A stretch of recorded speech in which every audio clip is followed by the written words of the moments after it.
iCarly was a show I watched a ton of when I was younger, and with season 1 being so iconic, I was pretty surprised to see that the Halloween special, I Scream on Halloween, was only the 7th episode in the entire series, and I don't remember it that well, so I decided that it was time for a rewatch to see if I Scream on Halloween is a spooktacular Halloween special. The special starts with Spencer gearing up to make a jack-o'-lantern, and Carly says she's planning their Halloween broadcast for iCarly. I don't know, maybe you should have planned that a little bit earlier if it's happening tonight? I don't know. She notices a letter for apartment 13B is in their apartment, and Spencer tells Carly to take it to the doorman Lubert. Carly refuses because she's grossed out by Lubert and says he has a big wart, but she ends up going to give the letter to him anyway. On her way there, she hears Freddy fighting with his mom and waits for him to come out of his apartment. She then laughs in his face at his witch costume, which, to be honest, it's a sick costume. It's actually pretty dope. There was a lot of effort put into it, but then again, witches are usually feminine, so it is kind of funny that he is a witch and not, say, a wizard, perhaps? Freddy promised his mom that he'd wear it on iCarly, which he's the cameraman. No one would know if he's actually wearing it. He could just take it off. And then Carly ropes Freddy into taking the letter to Lubert with her. Meanwhile, Sacco is sending the pumpkin up in the elevator for Spencer to carve, and Spencer realizes that it's a giant, massive fucking pumpkin, and his small carver is no match for the pumpkin. Also, it must have been expensive. Did Sacco not charge him? Does Spencer not look at his charges and know how much he spent on it? I don't get it. Cut to the non-spooky intro. I'm a little let down by that. They could have had some lightning going off. They could have had some bats or spider webs on the screen. Anything. It would have been a simple change that would have added a lot of atmosphere. Down in the lobby, Carly and Freddy drop the letter off to Lubert, and Lubert accuses Freddy of making fun of him because he's wearing a fake wart. Freddy, his culture is not a costume. Let's get one thing straight, buddy. Carly asks Lubert to give the letter to apartment 13B, and Lubert says that no one's lived there for 15 years, and that it's been abandoned because it's haunted. He then fucks off somewhere. I don't know where he goes. An old lady walks into the lobby, and the kids try to hassle her about apartment 13B, and this is actually Muriel from Sweet Life of Zack and Cody, which I was gassed to see her pop up here. She doesn't end up hearing them, and they just stop asking her and let her leave. Sam walks into the lobby and then sees Freddy in his costume, looks him up and down, and simply says, "Too easy," and they move along. They catch Sam up to speed, and the group decides to do iCarly tonight from apartment 13B. Halloween night in a haunted apartment. What could be spookier? They all go into Carly's apartment and find the giant pumpkin. Spencer busts out a chainsaw and starts carving it right in front of them. Poor neighbors. Poor neighbors. Imagine how loud this chainsaw must be. Apartments are right up against each other. Everyone must hear it. Also, he lives in an apartment. Why does he have a chainsaw there? What would he ever need that for? The kids run off to prepare for the broadcast and don't really care about him carving the pumpkin. Over at apartment 13B, Freddy is scared shitless to go in, and the girls tell him to just relax. I don't know. I mean, I guess he's being a little bit of a freak about it. He should really just be chill about it. I don't know. Sam's able to pick the lock to the apartment, and they all head in to prepare for the live stream. They're looking around the apartment and they don't really notice too much going on, so they decide to start the webcast. They're doing their intros on the webcast, claiming they're going to stream until midnight, when the lights mysteriously go out. They all start screaming, saying they feel something on their legs, and this has to be loud as hell because Spencer can hear them screaming over the noise of the chainsaw. Spencer's chainsaw is not only a loud object, but to hear the screaming over the chainsaw means the screaming is somehow louder than the chainsaw. I can't imagine what the neighbors are going through right now. What a shame. Lightning starts going off, and Freddy sets up the night vision lens. The girls start freaking out, telling the broadcast that their room might actually be haunted. Then they hear an old lady scream, "Get out," over and over. They freak out and try to leave, but the door is locked from the inside. Sam tries to use Freddy to break down the door, but it doesn't seem to work out. Also, Carly just stands there screaming over and over. She is not helping in any way. Pretty crazy. Meanwhile, Spencer is pulling out all the pumpkin guts while carving the pumpkin, and I have no clue what they even use to make these prop pumpkin guts. They look absolutely insane. And he ends up getting some trick-or-treaters. They ask for candy, and Spencer realizes he was so obsessed with the pumpkin that he didn't get any candy. So he gives the kids random household goods, and they're not impressed. The kids still can't escape the room, and the doorknob breaks off at this point. And during the live stream, they're actually so unprofessional because they are looking like complete crybabies Crybaby Losers. Not only that, the camera is pointed at nothing. It's pointed at the floor, it's pointed at the wall. They are not even keeping the live stream audience interested in what's going on. You should be showing the hauntings, not just pointing it at the wall and screaming. It's actually crazy. Windows start breaking and they scream even louder now and run into the closet. They do roll call in the closet to make sure everyone's there, which what the hell, there's only 3 of them. You just say hello. And back at the apartment, Spencer gets more trick-or-treaters and he gives them eggs, a pork chop, jumper cables, coconuts, and the kids aren't too happy. They claim that they'll be back, but let's be real. Jumper cables specifically are more expensive than candy and extremely useful. Even a coconut's pretty damn cool. Eggs also at one point were very expensive. These gifts are better than candy and these kids shouldn't be complaining, but whatever. Back in the closet, Carly and Sam keep freaking out on the live stream and they use Sam's flashlight and end up seeing a clown mask in the corner. They all freak the hell out and then leave the closet. Sam touches a counter and realizes there's red warm goo all over her hand and they scream out that it's blood. You can clearly see a spilt bottle right next to the puddle. All they had to do was investigate a little bit further to see that it probably wasn't blood. Back over with Spencer, he gives another trick-or-treater ice cubes, which is completely unfair compared to what he gave the other kids. And then the entire crew of kids all come back from before and try to get revenge and try to actually break into his apartment to murder Spencer. So he decides to lock the door and hide in the giant pumpkin. Lubert actually shows up because he got a noise complaint, which he should have multiple by now, and the kids said that they want to get into the apartment to beat up the man inside, and Lubert just opens the door. He doesn't give a shit. So the kids sprint in and start raiding the apartment, and they can't find Spencer. Sam and Carly are still broadcasting, saying that they might die tonight. Then Muriel, from the lobby, bursts into the room screaming, "Die, die, die," into the air. A random man comes into the apartment and turns on the lights. He asks the old lady if she knows any of these people, and she does not. The kids ask him what's going on, and he says that he's lived in this apartment with his mother for the last 20 years. Carly, Sam, and Freddie, you are now considered burglars. You were breaking and entering. This is a crime. They explain that they broke in for their webcast iCarly because they heard the apartment was haunted. Then they actually broadcast the real residents live on the internet without any permission, as he explains that their light switch is short out and that their mother didn't have her hearing aid turned on. Muriel then explains that she was screaming "get out" when trying to kill a spider, and that Abigail the kitten was what was rubbing all over their legs. The kids go on to say, explain the severed clown head in the closet, and the man explains that it's just a phone. Then Carly goes on to ask why Muriel was screaming "die, die, die," and she explains she was trying to find her red hair dye. Why are these kids interrogating this family? They broke into their house,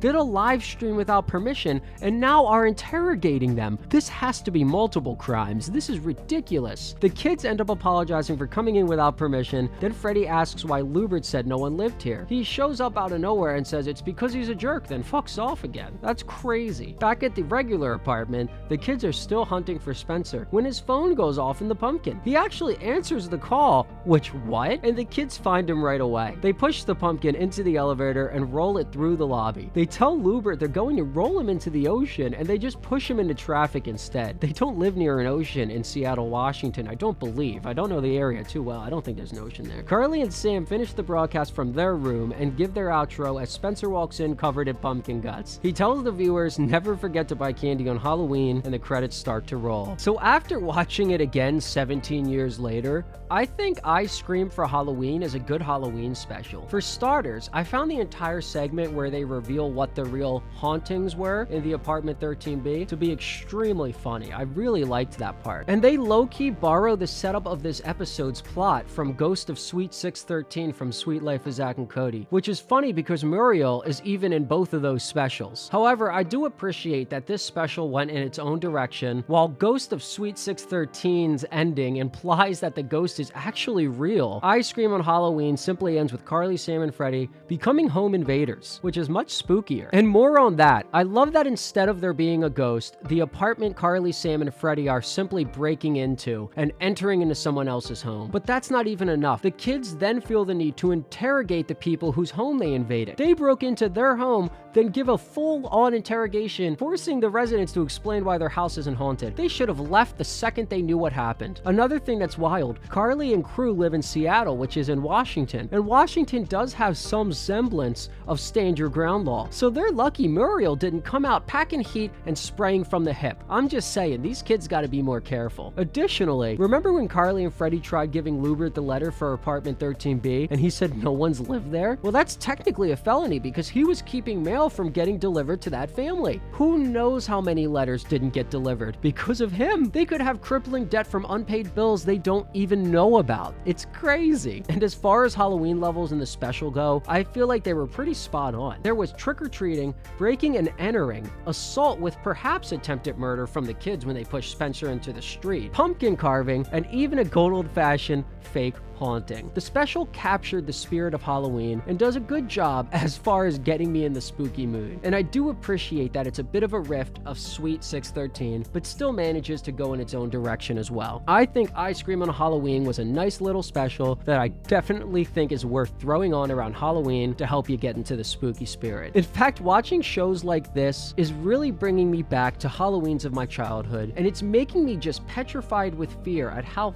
fast time is moving. Halloween is just around the corner, and when I think about different Halloween specials I like to watch every year, there's one that was deeply recessed in my subconscious until now. The Fairly Odd Parents, Scary Godparents Halloween Special. Premiering a staggering 22 years ago, I decided it was time for a rewatch to see if Scary Godparents can be considered one of the Halloween special greats. The episode starts with a giant pumpkin jack-o'-lantern planet burning to a crisp. Pumpkinator is preparing to destroy the entire planet when an old lady asks him for some candy. It's revealed to be Crash Nebula in disguise, and as soon as the Pumpkinator figures it out, he speeds up the timer and destroys the entire planet. Kind of dark, and also, why was he destroying the pumpkin planet if he himself is Pumpkinator? Is that not his home planet? The planet is a giant jack-o'-lantern, and he is also a giant jack-o'-lantern. Why would he want to destroy this planet? Pan out to Timmy watching the show on his TV and telling his fairies that that's what he wants to be for Halloween. A Jack-o'-bot. Wanda is upset by this because she doesn't understand how Timmy could want to be a bad guy, and Timmy just says that the villains get the coolest costume and he needs to get a ton of candy tonight. Timmy's parents bust in to reveal that Timmy's dad is going dressed as his mom and vice versa, and Timmy simply says that he needs therapy now. I don't know, Timmy, you gotta get with the times. I don't know. Timmy's parents end up leaving, and Timmy then wishes for the Jack-o'-bot costume for him and all his friends. Cosmo and Wanda try to grant the wish, but they can't do the job. It turns out only 4 of the costumes exist, and they were won in a contest. Alright, let's just talk about this for a second. No company on planet Earth would ever produce only 4 Halloween costumes of their signature villain. TV shows are viewed worldwide, and kids would be clamoring to buy those costumes, and companies love making money. And even if there was only 4 of them ever produced, which there wouldn't have been, why could his fairies not just poof up a cooler version of the costume with functioning flight boots or something like that? That wouldn't directly be copying the contest models, so it wouldn't be breaking any rules, right? I don't know, there was ways around this. The rich kids from the town trick-or-treat at Timmy's house, and it's revealed that they have all 4 of the Jack-o'-bot costumes. Timmy confronts them, asking them how they actually won the contest, and they simply say that they just bribed the judges. Timmy's parents give the kids Timmy's video games and money they were saving for his birthday presents. Like, damn, I get they were trying to make a point that Timmy's costume is lame and their costumes are cool, but why'd you have to give away all of Timmy's special things? Even more evidence that Timmy's parents are some of the worst in cartoon history. Chester and AJ show up, and Timmy's parents only give them advice because they don't like their costumes. And honestly, I wouldn't turn down some free advice. Timmy ends up backing up his parents and calls Chester and AJ's outfits lame as hell and says they won't get any candy dressed like that. Chester and AJ are both in standard Halloween costumes. A vampire and Frankenstein are very standard costumes. I would see them on the street and never think twice about them. Timmy is actually insane and kind of acting like his parents right now. Vicky then shows up and reveals she's going to chaperone the boys while they trick-or-treat. Vicky then wraps Timmy in toilet paper, and his costume is now a mummy. Vicky also demands a 70-30 equity split of all candy received. And let me tell you why that's fair, at least in Timmy's case. Timmy didn't actually have a backup plan for his costume. When his fairies couldn't proof up the costume he wanted, he did not have another costume ready to go. So Vicky was actually doing Timmy a huge favor by giving him this mummy costume, and that's probably one of the only times ever that Vicky actually does something nice for Timmy, and it was by accident. Also, I can't believe Timmy had the nerve to insult Chester and AJ's costume when he didn't even have a costume himself. Everyone is out on the town trick-or-treating, and Cosmo and Wanda end up following Timmy out in the public. They explain that everyone's in a costume during Halloween, so no one can tell that they're actually fairies during Halloween, except they're still levitating. I don't really know how a regular costume would pull that off, but okay. Vicky gets pissed that no one's gotten any candy yet, and we cut to Mark the alien's parents spying on Timmy Turner from space. They're pissed they weren't invited to the gathering down on Earth. How would they have gotten the invite? Back on Earth, the gang is at Principal Wax-A-Plenty's house, and she gives them all reflector tape. They still haven't successfully gotten any candy yet at all. They're now trying their luck at the evil dentist's house, and he actually gives them a ton of sugar-coated sugar. Of course he does. He wants them all to damage their teeth, get cavities, so they all have to go to him for service. It makes perfect sense, guys. Back in space, the aliens jump to the conclusion that everyone's planning a conspiracy to start a war against the aliens because they notice the crowd is gathering candy, and candy is their biggest weakness. So they decide to write a strongly worded letter and mail it back down to Earth. I don't think it ever gets received. Who would receive it? Now the gang is over at the Bucks-A-Plenty's house and watch as all the rich kids gloat about everything they got. When they go up to the door to trick-or-treat, all they get is the pit bulls released on them. They run for cover and hide in some bushes, and then the house shines a spotlight on them and the safety tape gives them all away. Alright, first off, I love that the safety tape did exactly what it shouldn't have done. It was unsafe in that moment. That's pretty damn funny. But I also love that the Bucks-A-Plenty's were fully prepared to murder anyone whose costume they didn't deem cool. They had multiple methods planned out. The pit bulls was not the only way to dispose of unwanted guests. It's crazy. Timmy gets caught on a branch while escaping the pit bulls, and everyone in the gang actually ditches him and leaves him to be mauled alive by these pit bulls. They truly do just leave him for dead, and they don't even have a second thought about him. Surprisingly, Timmy gets out alive, and Vicky is collecting candy from everyone in the town. Timmy realizes that the rich kids get candy because they have real costumes, and Vicky gets candy because she's scary. So Timmy breaks out into a song where he wishes that all of their costumes become real and scary so they can get as much candy as possible. Alright, I really don't remember there being a song in this, but it's an absolute banger. I highly suggest you go listen to it right now. Absolute banger. But Fairly Odd Parents are odd for how they like to put one song in a special but not make it a full-blown musical. They did the same thing with Abracatastrophe. After Timmy's musical wish, everyone turns into the real monster version of what they were dressed as, and Timmy ends up becoming a decaying, decrepit mummy. He should have thought about that first, right? Timmy's excited as his body begins to fall apart, and we're shown the rich kids' Jacobot costumes transforming into real massive Jacobots from the show. Their new goal is to combine all four costumes into the Mega Pumpkinator and make it the worst Halloween ever. I cannot believe Timmy didn't wish that only the bullied kids' costumes would become real. Why in the world would he wish that every person's costume becomes real? That's insane. What if someone's wearing something absolutely crazy?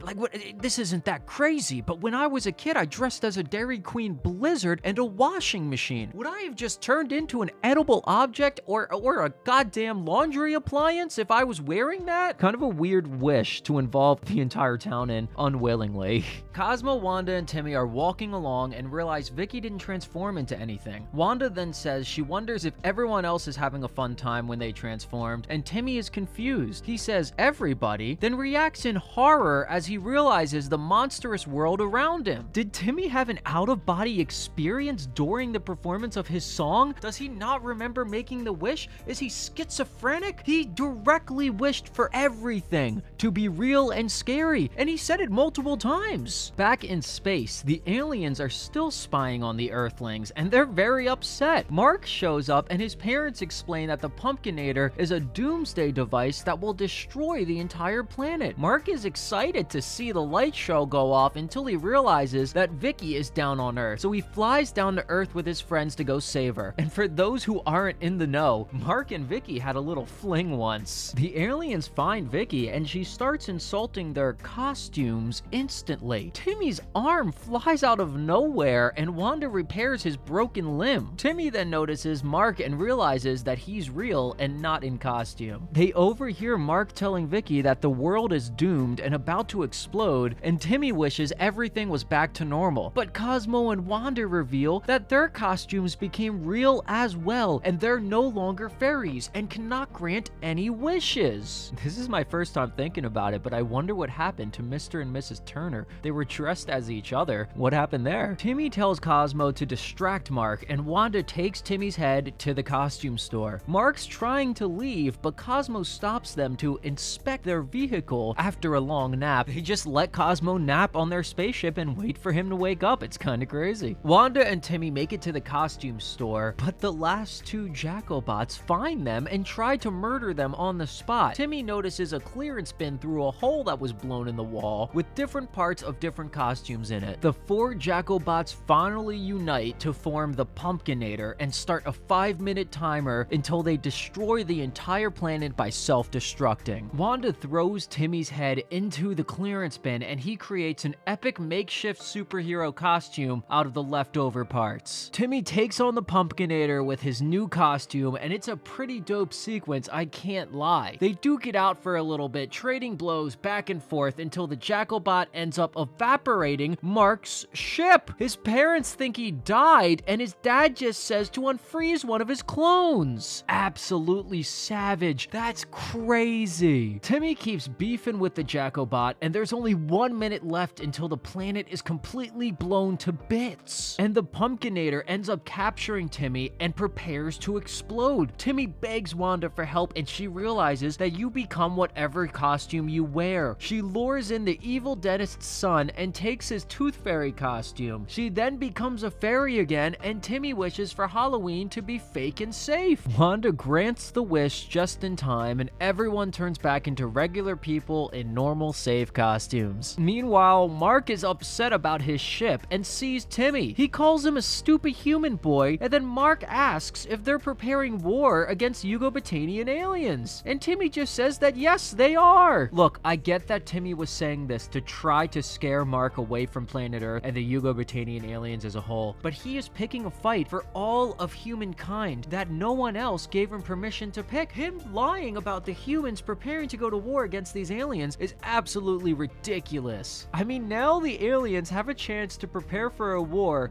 that humans are neither preparing for nor know is even coming at all. The aliens end up launching a P-bomb at planet Earth before flying off, and Timmy tells the fairies that those types of aliens are stupid and get everything backwards. He also mentions that their biggest weakness is candy. The bomb turns out to be a giant piñata, and it begins raining candy all over the city. The boys cheer as they declare it the best Halloween ever. Cut to a long line at the dentist where everyone has giant holes in their teeth, and they all agree that they have no regrets and eat more candy while they wait for the dentist. Cosmo cracks every single one of his teeth on a candy cane, and the credits start to roll. So after watching Scary Godparents again after 22 years, my god, it's still just stabs me like a knife hearing that it came out 22 years ago. I can definitely say it has all of the makings to be a great Halloween special, and that's what I think it is. First off, there's copious amounts of trick-or-treating shown throughout the entire special. Every main cast member and even the background characters, besides Vicky, are all in costume, which only adds to the Halloween-y atmosphere. And the animated candy looks absolutely delicious, and it makes my mouth water on sight. Come on, it looks so felt good. Having trick-or-treating in a Halloween special is something that's almost a deal breaker for me, and some specials seem to miss out on this. The musical segment was also kind of an absolute banger, and it's not very often we get a Halloween song in specials, so I was really digging it. The actual musical number visually was really fun to just sit and watch. The visuals were perfectly Halloweeny and really got me in the mood, if you know what I'm saying. And the segment of the entire town turning into the real versions of all their costumes was pretty epic. Seeing monsters of every kind running around the city was really fun, and it all culminated in an epic showdown between Timmy's makeshift costume hero and the Pumpkinator. And I really did think the final fight was pretty dope. I love the concept of Timmy making a costume out of multiple other costumes, and even wish they expanded on this further throughout the episode. And to cap it all off, the giant piñata bomb causing a massive candy shower all over the entire neighborhood felt like such a proper ending to a Halloween special. It really got me craving some good old-fashioned Halloween candy to dig into. All things considered, I think Scary Godparents should be considered one of the great Halloween specials of the past. It features everything a great Halloween special should. Trick-or-treating, scary monsters of every kind, jack-o'-lanterns, giant piles of candy, everything is here. The special felt like it perfectly captured the feeling I used to get going out with my friends to trick-or-treat as a kid. It made me kind of sad for a moment that I'll never get to relive those days again. Ned's Declassified School Survival Guide was a show I watched religiously as a kid. I always thought this show was different from anything else on at the time. It almost felt like a cartoon, but with real-life characters. I loved its fast-paced, crazy sense of humor, and I think I remember the Halloween special being pretty banger. But let's make sure, since it's been a disgusting 18 years since this episode has premiered, I decided it was time for a rewatch to see if Ned's Declassified's Halloween special still holds up. The episode starts right off the bat with a theme song. At least the Halloween episode does, which is kind of unusual. It seems like most TV shows have an opening scene of some kind. It's Halloween at James K. Polk Middle School and everyone is dressed up. Well,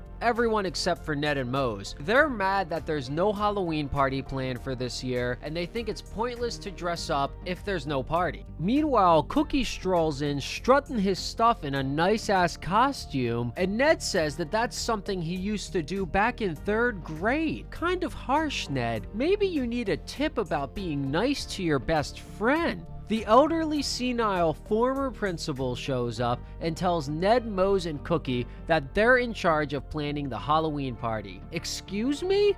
When will these 3 students have time to plan the Halloween party that's supposed to be at the end of the school day? They have class, don't they? At this point, the little intro graphic for the show pops up, so I guess this show is so special that it deserves 2 intros per episode, and you know what? I can't argue with that. So Ned's stressing out because he doesn't know how to plan a party for the entire school within 6 hours, but Cookie is more concerned with making a killer plan for trick-or-treating. He's going all strategic because he wants all the candy. Ned drops a bomb on him and explains that they're now in phase 2 of Halloween, and explains phase 1 is about candy and trick-or-treating, phase 2 is about tricks, which is essentially just vandalism, and phase 3, 16 and up, is where parties start and candy stops. So this is Ned's way of telling Cookie he's too old for trick-or-treating and backing it up with science. Savage. Savage, he can't let Cookie have his fun. But we also have to appreciate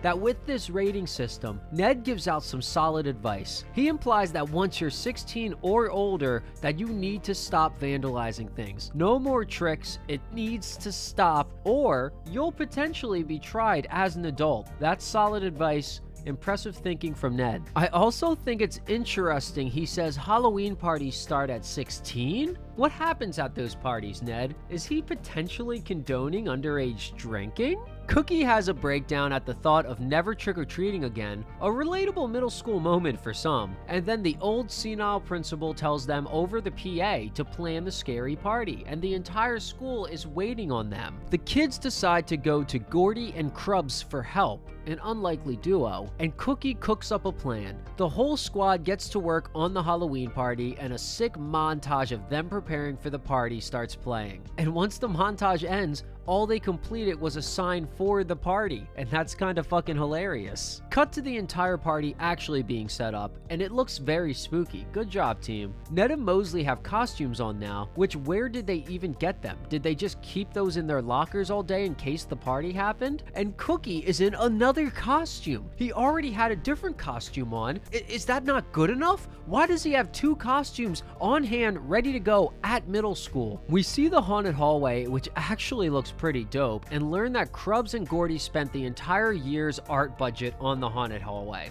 Nice. The senile old principal shows up and wants to take it for a spin and heads right in. Then we hear him scream in agony as he falls back out of the hallway and crashes onto the floor. Gordy checks his chest and says that he's not breathing. They try to call for help, but their phones are all dead. The bell then rings and students are about to flood the halls. Gordy and Krubs say they'll hide the body and that the students need to go to class and act normal. And I love how Gordy and Krubs jump right into hide the body mode as a first reaction, not go get help or run to the office and tell them to call 911. Nope, they're like, get this dead guy out of here. We see the kids in class for I think the first time all day, but they're clearly traumatized and need to see a counselor. Cut to Gordy and Krubs, who drop the principal's body down the staircase, and it gains so much momentum that it flies into the classroom that the kids are in. This man was the school principal. That was the principal of the entire school,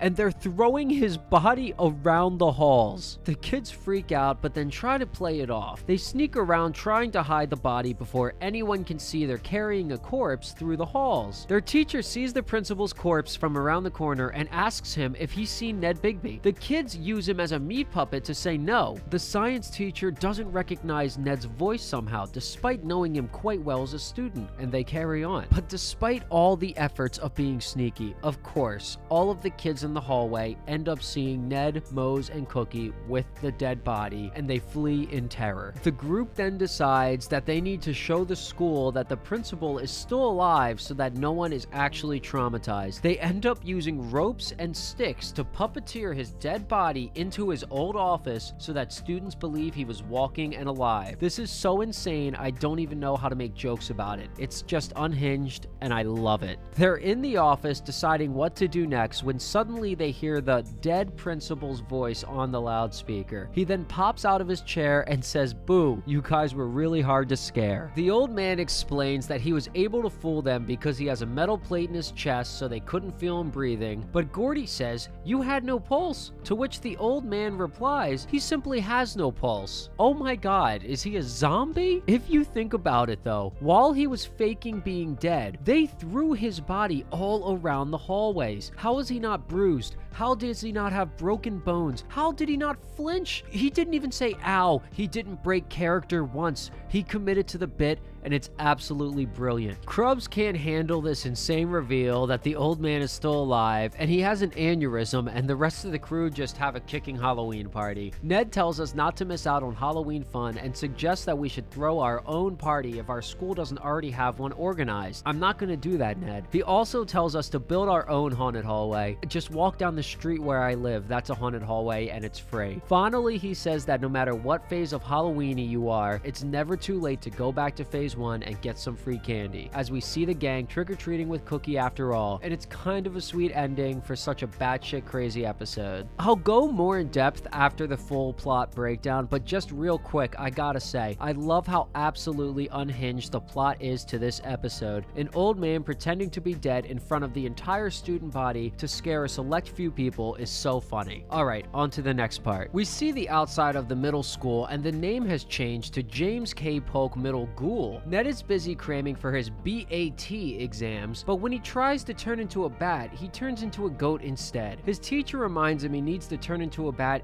and fly through an obstacle course for the test, and if he doesn't get an A, he'll have to go to Summer Ghoul. Ned screams so loud at the thought of going to Summer Ghoul that he wakes the dead, and Mose comes out of the locker as a ghost. He needed to wake her. It was time for school. There are students actively in the hallways. Does he have to scream like that every single morning to make sure she gets to class? Ned rants to his friends about how much it sucks to be a vampire. Cookie hears that Loomerstein is looking for him, and he just doesn't know why. Loomerstein then approaches, and Cookie sprints away from him without even trying to talk to him first. At lunch, Mose says she's sad that she doesn't have any friends who are ghosts like her, while Ned is busy putting off cramming for his BATs. Cookie also runs by in the background being chased by Loomerstein, while his friends do nothing to help him. They do not care, which is funny as hell. Ned recommends that Mose try murdering a zombie as a solution, since they're already half dead, and that way they'll become a ghost. Mose thinks it's a dope idea and goes off to pick a murder victim. Ned tries again to transform into a bat and turns into a rabbit instead. Zombie Gordy pops up and complains that the weasel has turned into a vampire, and Ned says sorry and it was him who bit it. Gordy gets so mad that his arm falls off, and then Crub shows up and yells at Gordy to catch the weasel vampire because it's causing issues. He then shows off his pet bat Carl and says he's taking him to his office to leave him all alone. Convenient, eh? Mose looks in the library for a book on how to kill a zombie, and Cookie runs in looking scared. Mose asks him what's going on, and he explains that he's not full werewolf yet, so he can't beat Loomerstein in a fight. He tries to hide in plain sight using a lampshade, and it almost works until Mose sells him out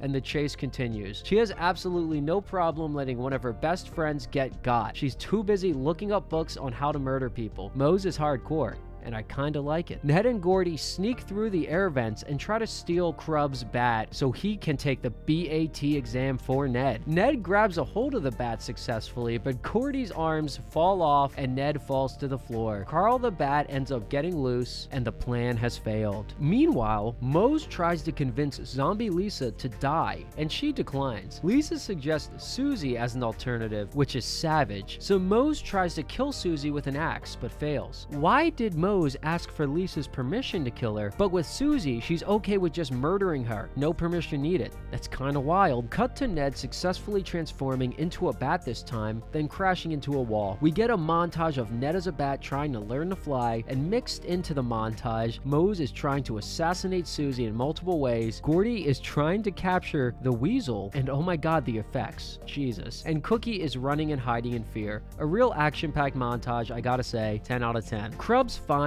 Ned and figures out he stole and then lost his pet bat Carl, so he begins using a voodoo doll to hurt Ned. Gordy brings Ned a voodoo doll of Crub's to make it a fair fight, and they both start obliterating each other with the voodoo doll attacks. Finally, they agree to put the dolls down and stop hurting each other. They both slam the dolls on the table as hard as possible, then scream in pain as their spines are probably broken. Next, we see that Ned still sucks at flying even after the montage, and Mose reveals that she booby-trapped Susie's locker to kill her when she opens it. But she realizes she rigged the wrong locker and accidentally killed Martin, the kid who never shuts up. He shows up yapping his ass off as a ghost, and Mose walks off with him as he yaps away. Cookie runs into Ned while still running away from Loomerstein, and Ned decides to pull out his entire ass, both cheeks, and probably some hole in the middle school hallway in order to help Cookie transform into a full werewolf. He offers the tip to us viewers that if your werewolf friend ever needs power and there isn't a full moon, your bare naked ass will work too. Cookie, now at full strength, prepares to attack Loomerstein, but realizes he just wanted to borrow his social studies notes the entire time. You can even hear Loomerstein saying notes in the monster voice if you listen for it. And a quick sidebar, Ned keeps his ass out for way too long after Cookie is already transformed into a werewolf. I'm thinking he likes it like that. Cut to Ned still sucking at flying somehow, and he begs Gordy to help him. What does he want Gordy to do? How can Gordy help him fly? Gordy says he's too busy rigging the entire school with dynamite to blow the vampire weasel to bits. Ned's all for the dynamite idea because it will get his test postponed, and Gordy blows up the dynamite. But it turns out it was enough to actually blow up the entire school in one of the biggest school mass murders in history. Everyone is now now a ghost, and honestly, they're all fine with it. Ned's just stoked that he doesn't have to worry about the BAT exams anymore, just as his teacher shows up to tell him that the WTWT is tomorrow, the walking through walls test. Ned cries out in agony, screaming so hard that he wakes himself up. He was passed out at the Halloween party they set up in Plot A, and he has one last tip for the viewer. Too much candy can give you nightmares. And I don't know about that, Ned. That's never happened to me. You may have gotten roofied, buddy. And the credits start to roll. So I won't jerk you around here. I genuinely love this Halloween special and think it's one of the best ones from my childhood. First off, the format of the episode was borderline genius. They had one half of the episode dedicated to a canonically real plot line involving fun Halloween antics, and then part 2 of the episode was a dreamlike fake alternate universe Halloween episode. And the way the two parts were blended together, with Ned passing out from a sugar coma during the Halloween party he set up, was really smart. I usually hate when Halloween specials do the fake universe, everyone is a real monster type episode. You know the one where it's not reality even within the confines of the show and nothing that happens matters. But the way Ned's Declassified does both a real world special and a demon world special and blends it together into one is amazing. And I know I sound crazy calling a kid's show amazing, but the creators really popped off here. Something else I loved was how the plot of part A of the episode was just extremely unhinged. An old retired principal fakes his death in front of the entire student body just to scare a few particular people. What if one of the students attempted to perform CPR and broke their arms on his metal chest plate? What if some of the students never actually saw that he was still alive and have PTSD and need years of therapy to recover? It's an absolutely crazy plot for a Halloween special, and I love it. And as far as the Halloween levels in the special go, they're everything I look for in a Halloween special. There's kids in costume, a haunted hallway, and not to mention faculty and students working together to hide a presumably dead body in a public middle school. Sounds spooky enough to me. I thought Ned's analysis of the 3 levels of Halloweeny were pretty spot on, and I genuinely love that he says Halloween parties start at age 16, because there aren't many Halloween parties without alcohol, and 16 is well below the age of 21, so it's very close to Ned condoning underage drinking, and I just love that. And again, since there's still a real counterpart to the fake monster episode, it makes it so much easier for me to enjoy the monster part and really embrace how much fun they're having and that it's not taken seriously. The main plotline and arc that the episode sets up is that Ned can't learn how to fly and he needs to figure it out, and he keeps trying but nothing works. And then Gordy is like, actually, I'm gonna blow up the school, and then he does. Ned never has to grow in any way, shape, or form, and I love how silly it is. Just an all-around fun good time. The special was funny, clever, well-paced, and well put together, and it captured the Halloween spirit in all the right ways. And after watching it 18 years later, I can say that Ned's Declassified School Survival Guide Halloween is one of my favorite Halloween specials out of all the ones I've rewatched so far. It was a ton of fun, and it's definitely worth throwing on every Halloween to get some spooky vibes going. But enough of me yapping. What do you think? Do you have good memories of this one, or have you never really seen it? Let me know, and let's have some fun in the comments. If you stuck around this long, you should check out my other videos and maybe consider subscribing. It'll push me towards a better life and would mean a lot. Alright, thanks for listening.